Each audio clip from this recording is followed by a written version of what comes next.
Bonjour à tous, on est à la librairie Attitude de Lavore avec Lydie Lescarmentier qui nous fait le plaisir d'être avec nous. Elle va nous présenter son ouvrage La Voix des pôles. Voilà, en vue d'une signature le samedi 15 mai de 15h à 18h. Une des premières signatures qu'on pourra refaire depuis les confinements. Voilà, donc La Voix des pôles, expliquez-nous un petit peu déjà, qui êtes-vous ? Alors, bonjour à tous, moi je m'appelle Lydie, je suis glaciologue de formation.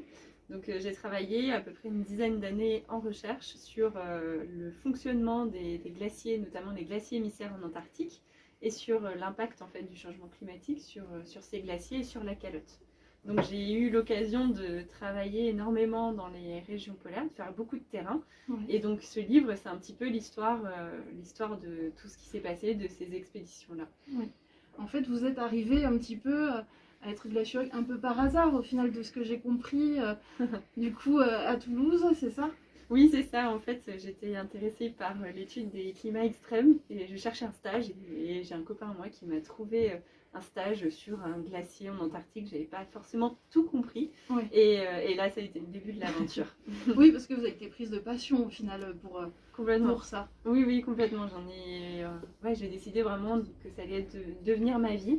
Et donc, en découvrant ces régions polaires, je me suis aperçue que c'était ça que je voulais et voilà, je me suis tenue. Et en peu de temps, on vous a proposé de faire la thèse du coup sur place et de continuer ces recherches-là jusqu'au moment où on vous dit on va partir, on va prendre l'astrolabe.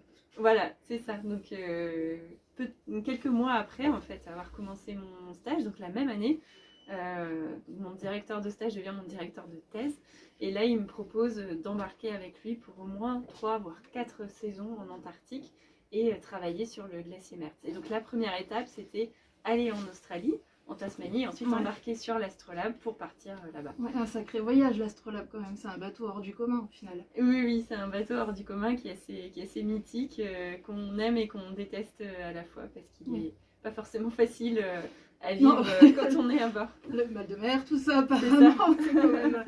Et puis c'est vrai qu'il y a plein de jeunes qui sont sur place, enfin ça doit être une expérience humaine assez exceptionnelle. Oui, c'est un petit peu ce que je raconte dans le livre, donc il y a à la fois l'aspect très scientifique, pourquoi on va là-bas, l'aspect un peu aventure, parce que forcément quand on travaille dans des régions comme ça, il se passe toujours beaucoup de choses totalement impromptues, oui. Et puis aussi l'aventure humaine, parce qu'on vit proche en fait de beaucoup de gens qu'on n'aurait pas forcément croisés dans la vie de tous les jours.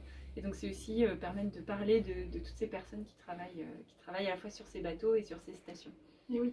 Alors comment vous en êtes venu à écrire du coup ce livre-là ? Parce que sur place vous avez tenu un carnet.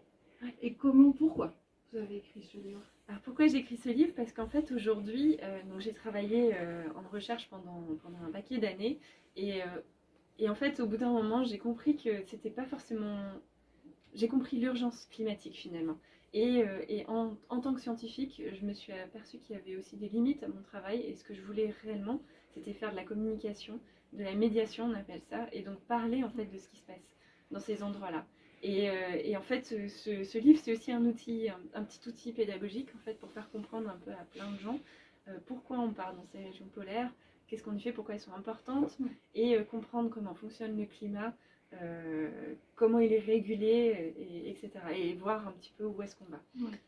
Alors c'est vrai que ce livre est très passionnant parce qu'au final, on a votre récit et on a aussi quelques pages explicatives justement sur vos recherches. C'est très bien fait, on comprend facilement, c'est quelque chose qui est très abordable et qui pourrait plaire à beaucoup de personnes. Donc ça, c'est le dernier livre qui est sorti, oui. La Voix des pôles, donc chez Flammarion, qui est à 21,90 €. Que vous viendrez du coup signer. Et vous avez fait également du coup avec un illustrateur, c'est ça ? Oui, un avec autre livre Romain Garoust. Avant. Oui, c'est ça, il est sorti fin 2018. Ouais. Et donc c'est plus un carnet de voyage qui raconte voilà, l'embarquement à bord de l'Astrolabe. Donc là, on a donné la parole au bateau. Donc c'est le bateau qui raconte son voyage, pourquoi il va là-bas.